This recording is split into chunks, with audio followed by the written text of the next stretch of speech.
Senator Hanson. Thank you very much. Look, I'm trying to listen to this debate in all fairness. Order. And what I do believe is that it should be as it is, and it should be at a Senate estimates for this to be raised and people to ask questions of the ministerial department.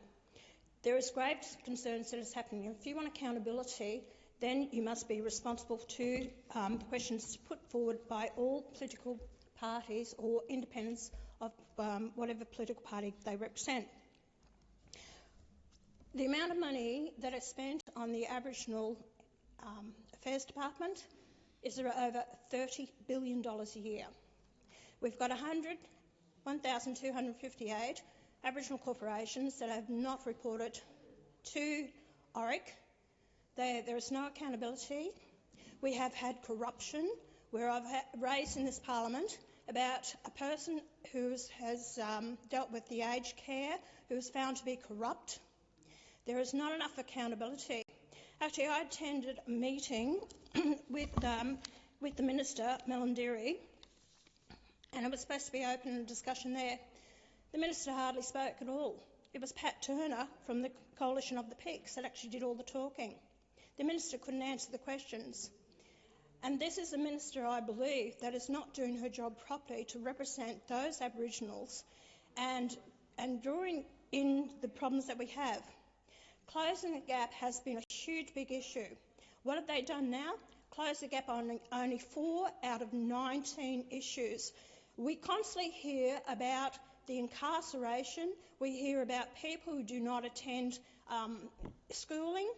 We hear about the domestic violence. We hear about the sexual abuse of children.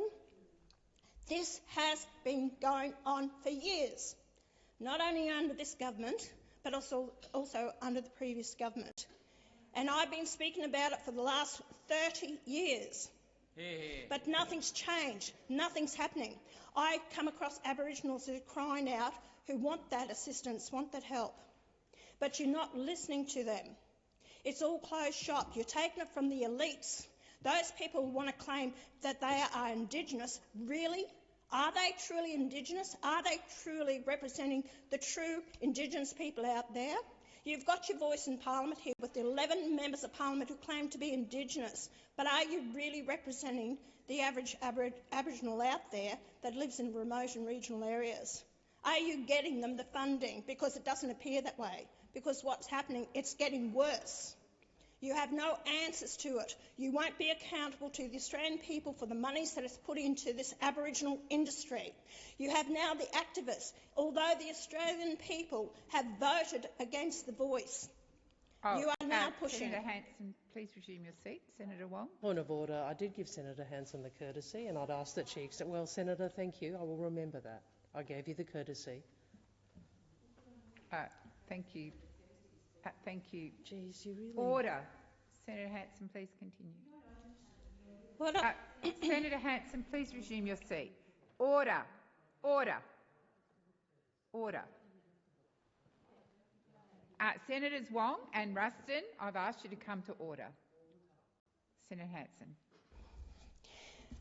My concern is for the Aboriginal people.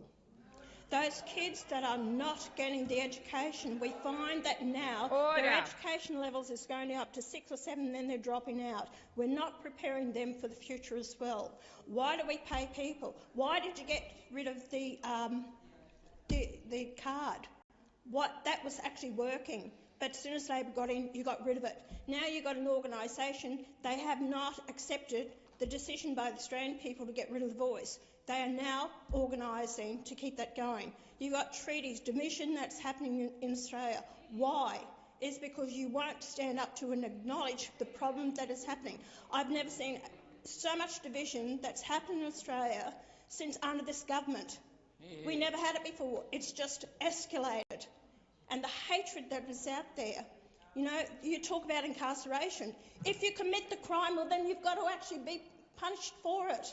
Talk to kids about resilience. You know, this is where the Minister laughs about this, through the chair. The Minister thinks it's a joke. It's not a joke. These people's lives are being destroyed, but you have to be accountable. The parents don't send the kids to schools. You're setting them up for failure. And that's the problem that's happening there. The sexual abuse that goes on. What's done about it? Nothing, because you can't do anything about it because you're going to be called racist. When are we going to wake up to ourselves in this place to treat everyone equally on an individual needs basis and not based on what race you are? And that is what's divisive in this nation. We are all Australians together, whether you've migrated or whether you're born here. When are we going to get over the fact of you've got to be Indigenous or non-Indigenous? We're dividing this nation, our land, and it's the people in this place are responsible for that.